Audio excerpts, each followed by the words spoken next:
The digital age has transformed how we connect, communicate, and court one another. Yet beneath the sleek interfaces of our smartphones lies a psychological terrain remarkably similar to what Sigmund Freud mapped over a century ago.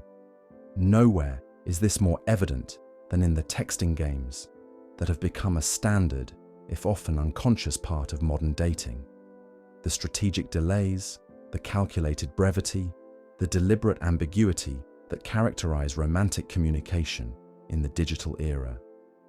These behaviors are frequently dismissed as immature or manipulative. Dating advice alternates between condemning these games and offering strategies to win them. Yet few stop to ask the more interesting question: why do these patterns persist despite our conscious disdain for them? And why, despite our protestations, do they often work in creating and maintaining attraction? If Freud were alive today, observing the agonizing deliberations over text timing and the emotional roller coasters triggered by read receipts, he would recognize familiar psychological mechanisms operating in this new medium. Freud's insights into the unconscious mind, desire, and relationship dynamics offer a powerful framework for understanding why texting games affect us so profoundly and why they often succeed despite our rational objections to them. This understanding doesn't justify manipulative behavior, but illuminates why we're vulnerable to certain patterns and how we might engage with greater awareness rather than unconscious reactivity. The most fundamental texting game involves timing, the deliberate delay before responding. Dating guides often prescribe waiting periods, suggesting that immediate responses signal desperation, while delays create desirability. This advice is typically presented as strategic manipulation, but Freud would recognize something deeper: the unconscious dynamics of desire itself. Freud understood that desire thrives not on constant fulfillment, but on the tension between wanting and getting. When someone responds instantly and consistently to every message, they create a pattern of complete availability that paradoxically can diminish desire.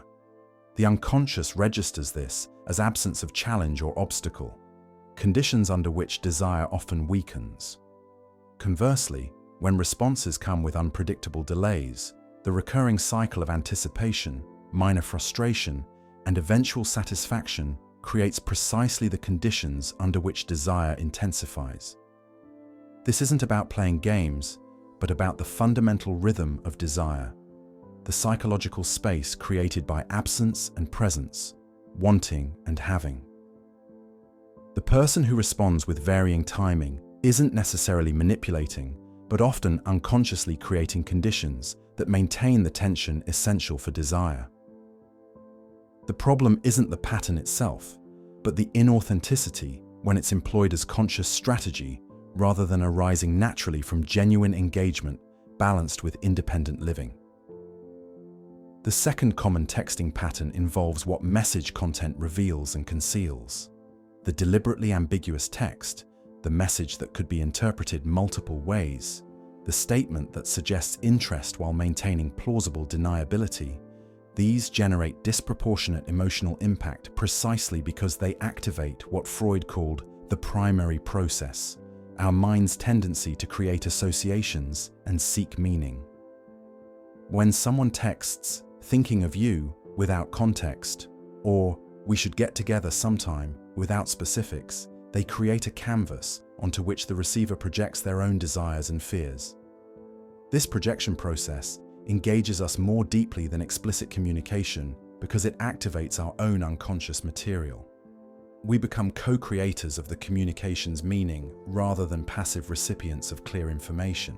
This explains why straightforward texts often generate less emotional engagement than ambiguous ones.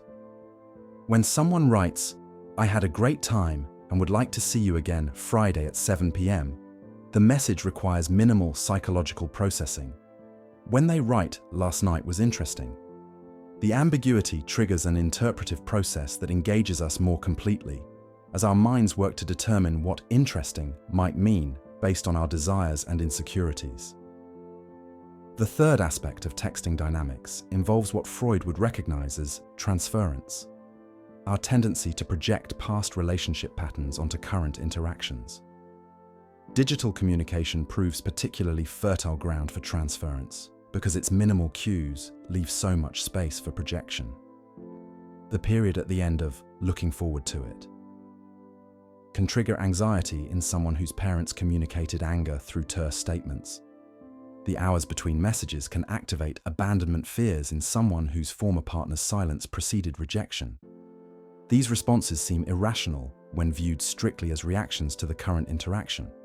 They make perfect psychological sense when understood as reactions to the past relationships being unconsciously projected onto the present exchange.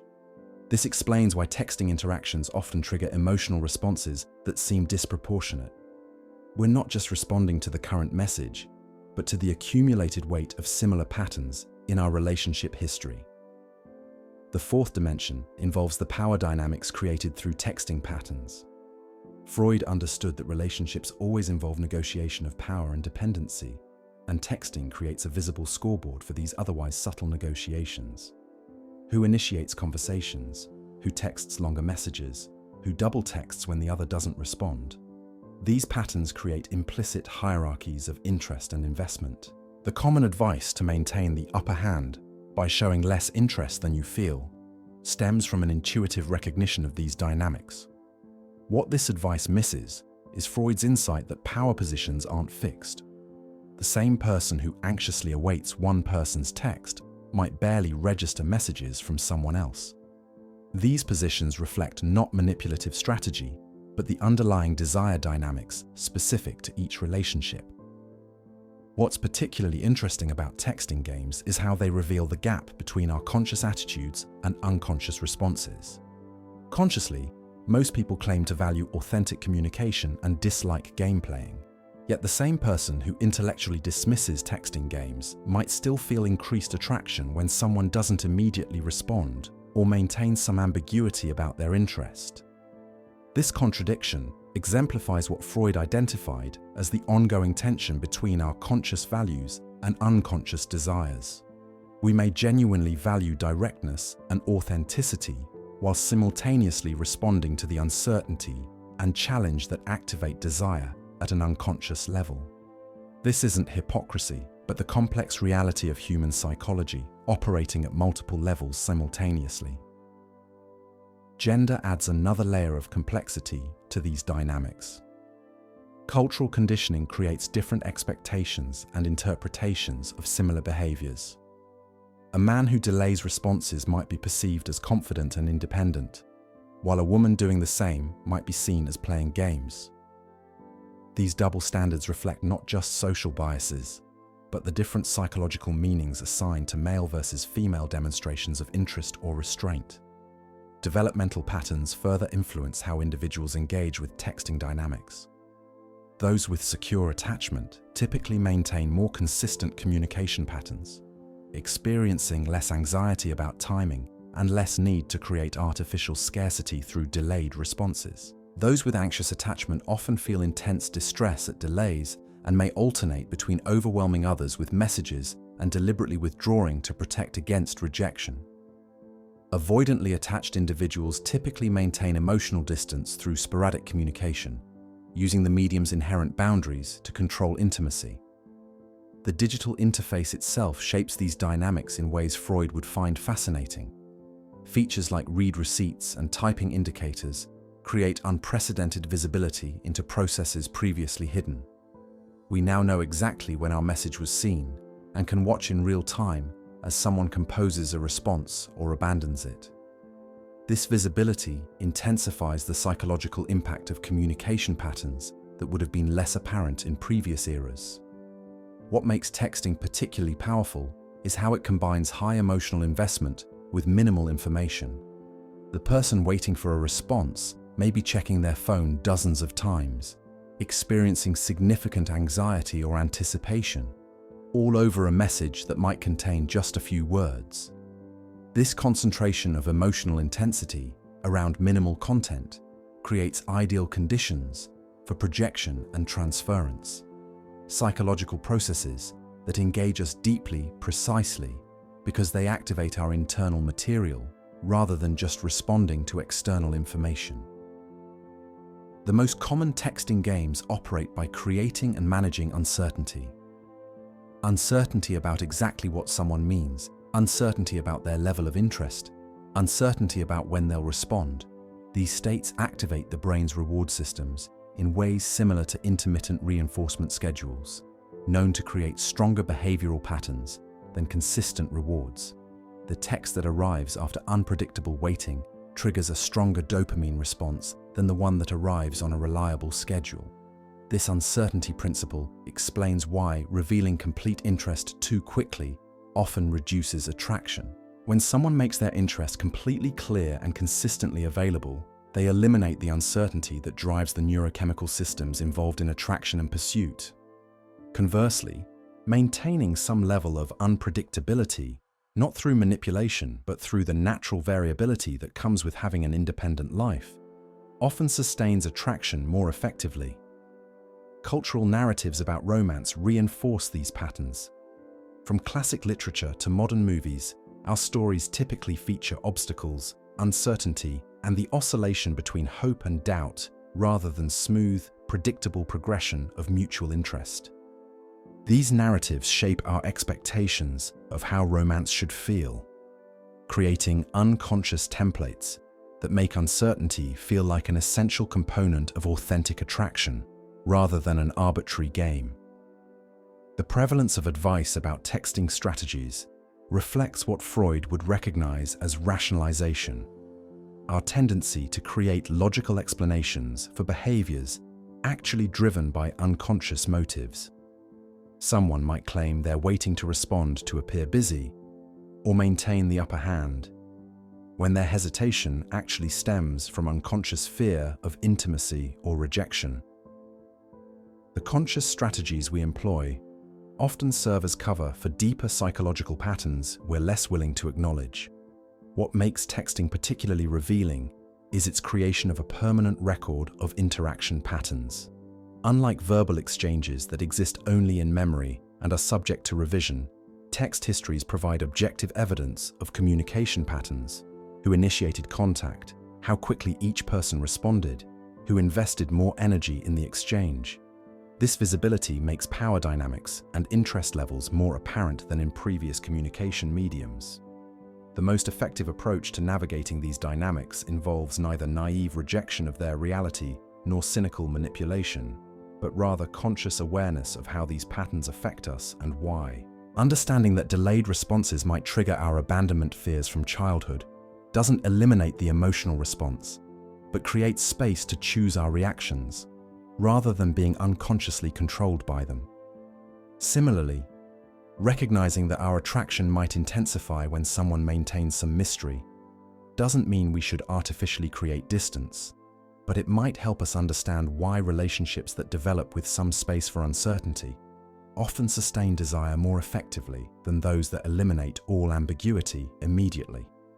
This awareness allows for authentic pacing rather than strategic game-playing.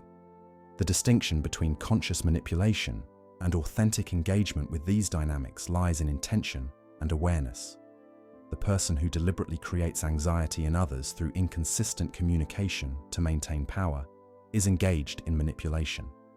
The person who recognizes their tendency to overwhelm new connections with constant communication and therefore gives relationships space to breathe is engaged in conscious development of healthier patterns. Digital communication has created new expressions of timeless psychological patterns. The person obsessively checking their phone for a response is experiencing the same fundamental dynamics as the person who once waited anxiously by the mailbox or phone. What's changed is the frequency and visibility of these interactions, creating more concentrated cycles of anticipation and response than were possible in previous eras. This intensification explains why texting can create emotional roller coasters that seem disproportionate to the actual content exchanged. When you can exchange dozens of messages daily, each creating its own cycle of anticipation and response, the cumulative psychological impact becomes significant. The person checking their phone 60 times today is experiencing the equivalent of what might have been spread over weeks or months in the era of postal correspondence. What's particularly interesting about texting patterns is how they reveal our individual psychological histories.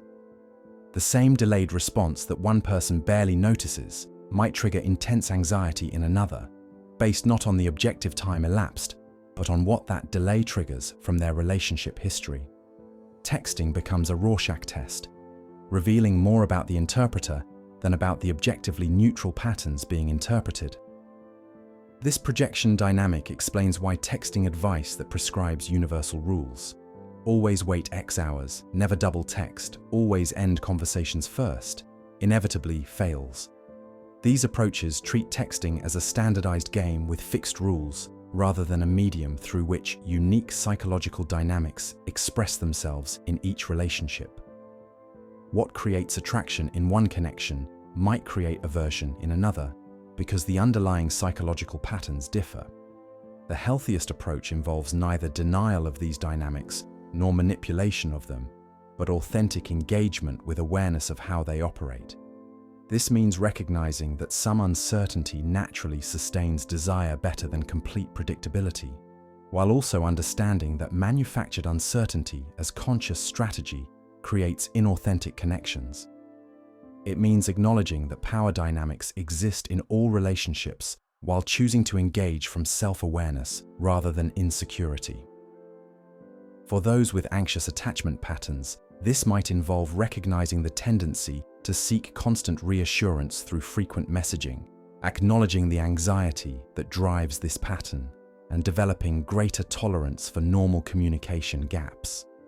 For those with avoidant patterns, it might mean becoming aware of the tendency to create excessive distance through delayed responses or ambiguous messages, recognizing the fear of engulfment behind this pattern, and practicing more consistent engagement despite discomfort. What makes texting uniquely challenging is its lack of the nonverbal cues that normally help us interpret communication. Without tone of voice, facial expression, or body language, we rely even more heavily on timing and word choice to determine meaning. This limitation creates both the challenge of potential misinterpretation and the opportunity for greater awareness of how we construct meaning from minimal information. The most sophisticated understanding of texting dynamics doesn't involve mastering manipulation tactics, but developing awareness of our own psychological responses. Why does a delayed response trigger such anxiety? Why does ambiguous wording create such intense analysis? Why does the power position in this particular relationship matter so much? These questions lead toward the self-understanding that creates possibility for healthier engagement. This awareness doesn't eliminate the impact of texting patterns, but creates space between trigger and response where choice becomes possible. The person aware of their abandonment sensitivity might still feel anxiety when someone doesn't respond promptly, but can recognize this as activation of old wounds rather than evidence about the current relationship.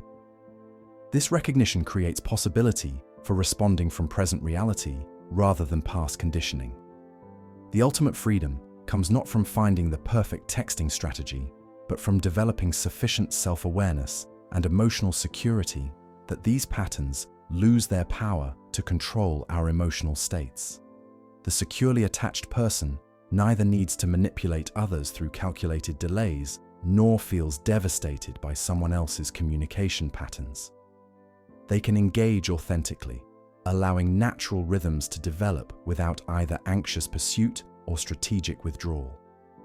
This security develops through the psychological work of recognizing and healing the wounds that make us vulnerable to manipulation through texting games. As we become aware of the specific insecurities that make delayed responses feel threatening or ambiguous messages trigger intense analysis, we can address these sensitivities at their source rather than through controlling or analyzing others' communication patterns.